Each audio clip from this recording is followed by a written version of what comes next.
अमीर औरत ने मोमो वाले के गाल पर थप्पड़ मारा और ठेला पलट दिया। लेकिन पीछे खड़ी पुलिस अफसर ने जब उसे पापा कहा तो उस घमंडी औरत के पैरों तले से जमीन खिसक गई और उसका अहंकार पल भर में चकनाचूर हो गया। नमस्कार दोस्तों, मैं हूं आपका बेटा विवेक। आज की कहानी बाजार के उस कोने से है जहां गरीब की मेहनत को अक्सर अमीरों के जूतों के तले कुचल दिया जाता है। हम अक्सर सड़क किनारे खड़े होकर मोमोज या चाट खाते हैं, लेकिन कभी उस बेचने वाले के चेहरे की झुर्रियों में पीछे छिपे दर्द को नहीं पढ़ पाते। आज की कहानी एक ऐसे पिता के स्वाभिमान की है जिसने आग में तपकर अपनी बेटी को कुंदन बनाया, लेकिन दुनिया ने उसे सिर्फ एक मामूली मोमो वाला समझा। यह कहानी आपकी आंखों में आंसू ला देगी और दिल में एक आग लगा देगी। शहर का सबसे व्यस्त बाजार सदर चौक। शाम होते ही यहाँ भीड़ उमड़ पड़ती थी। इसी भीड़ के एक कोने में एक पुराना सा ठेला लगता था, हरिया काका के मोमोज। हरिया काका, जिनकी उम्र 60 के पार थी, हाथ कांपते थे, लेकिन उनके मोमोज में जो स्वाद था वो बड़े बड़े होटलों में भी नहीं मिलता था। काका सुबह 4 बजे उठकर चटनी पीसते, मैदा गूंथते और दिन भर धूप में खड़े होकर मोमोज बेचते। एक शाम काका की बिक्री अच्छी हो रही थी, तभी वहां एक चमचमाती हुई लाल रंग की महंगी कार आकर रुकी। कार से उतरी शहर की मशहूर फैशन डिजाइनर और एक बड़े नेता की पत्नी, श्रीमती शालिनी देवी। शालिनी देवी को अपने पैसे और रुतबे का इतना घमंड था कि वो गरीबों को इंसान नहीं, कीड़े मकोड़े समझती थी। शालिनी ने नाक भौं सिकोड़ते हुए ऑर्डर किया, ए बुड्ढे, 2 प्लेट मोमोज लगा और सुन, साफ सफाई से बनाना वरना पुलिस बुलाकर जेल भिजवा दूंगी।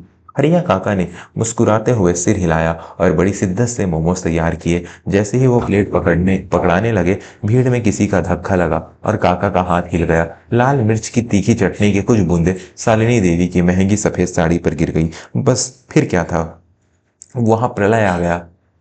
शालिनी देवी ने आव देखा न ताव हरिया काका के गाल पर एक जोरदार तमाचा दर दिया। तड़ाक! काका गिरते गिरते बचे। उनकी आंखों से चश्मा गिरकर टूट गया। अंधे हो क्या, 2 कौड़ी के अनपढ़ गंवार, मेरी 50,000 की साड़ी खराब कर दी। शालिनी देवी चीख रही थी।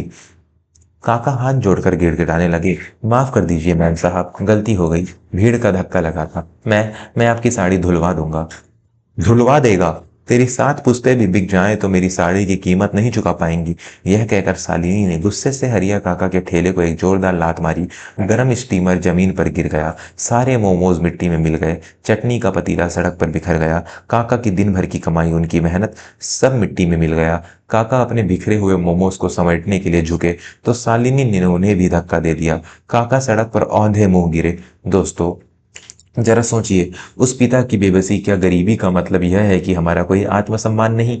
क्या अमीर होने का मतलब यह है कि हम किसी की रोटी, किसी की रोजी को लात मार दें? अगर आपका खून भी इस अन्याय को देखकर खौल रहा है और आप मानते हैं कि हर मेहनत करने वाले का सम्मान होना चाहिए, तो अभी इस चैनल को सब्सक्राइब करें और लाइक बटन दबाएं।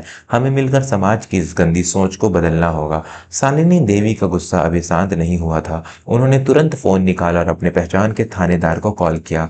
इंस्पेक्टर, अभी के अभी सदर चौक आओ। एक सड़क छाप मोमो वाले ने मुझे पर हमला किया है, हमें इसे घसीटते हुए थाने ले जाओ। कुछ ही देर में पुलिस की जीप सायरन बजाती हुई वहां आ गई। थानेदार ने आते ही बिना कुछ पूछे हरिया काका का कॉलर पकड़ लिया। क्यों बे बुड्ढे, तेरी मौत आई है क्या? मैडम जी से पंगा लेता है? हरिया काका रोते हुए बोले, साहब मैंने कुछ नहीं किया, मेरी गलती बस इतनी थी कि चटनी गिर गई, इन्होंने मेरा ठेला तोड़ दिया, मेरा पेट पर लात मार दी।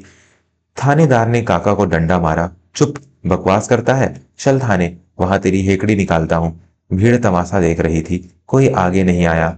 शालिनी देवी के चेहरे पर एक क्रूर मुस्कान थी। उन्हें अपनी ताकत का प्रदर्शन करके मजा आ रहा था। तभी बाजार के दूसरे छोर से हूटर की तेज आवाज आई। यह आवाज सामान्य पुलिस जीप की नहीं थी, यह एक बड़े काफिले की आवाज थी।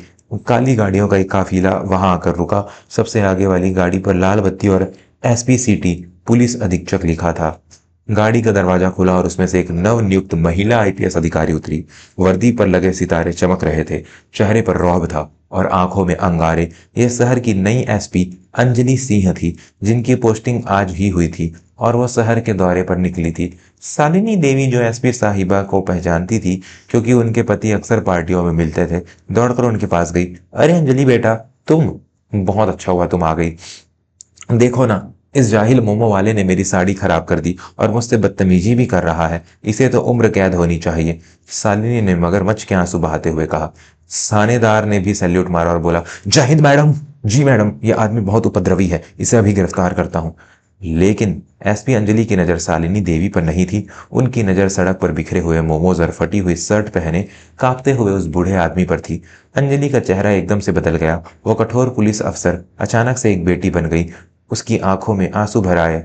दोस्तों, अब जो होने वाला है वो अहंकार और संस्कारों का सबसे बड़ा युद्ध है। मैं यह कहानियां बहुत जज्बात के साथ लिखता हूं ताकि समाज में एक बदलाव ला सकूं। लेकिन सच कहूं दोस्तों, कभी कभी आर्थिक तंगी मेरे हौसलों को तोड़ने लगती है। अगर आपको मेरी यह कोशिश, मेरा यह संघर्ष सच्चा लगता है तो कृपया नीचे दिए गए सुपर थैंक्स बटन के जरिए या चैनल की मेंबरशिप लेकर इस बेटे की मदद करें। आपका छोटा सा सहयोग मुझे मेरे परिवार का पेट पालने और ऐसी ही सच को सामने लाने की ताकत देता है। मैं जानता हूं कि मेरे दर्शक, मेरा परिवार मुझे कभी हारने नहीं देगा। अंजलि ने शालिनी देवी की बात अनसुनी कर दी। उसने अपनी टोपी उतारी और दौड़कर उस मोमो वाले के पास गई। उसने उस बूढ़े आदमी के गंदे और चटनी सने हाथों को अपने हाथों में ले लिया। पापा! अंजलि की चीख ने पूरे बाजार को सन्न कर दिया। थानेदार के मुंह से डंडा, हाथ से डंडा छूटकर गिर गया। शालिनी देवी का मुंह खुला का खुला रह गया। पापा, यह सब क्या हालत बना रखी है आपने? और यह सब? अंजलि ने अपने पिता हरिया काका के आंसू पोंछे। हरिया काका ने घबराकर अपना हाथ छुड़ाना चाहा। बेटी, तू तू यहाँ क्यों आई? लोग क्या कहेंगे कि एसपी का बाप मोमोज बेचता है। मेरी वजह से तेरी वर्दी पर दाग लग जाएगा। अंजलि ने घुटनों के बल बैठकर सबके सामने अपने पिता के चरणों में अपना माथा रख दिया। कौन सा दाग पापा? आज मैं जो कुछ भी हूँ इसी ठेले की बदौलत हूँ।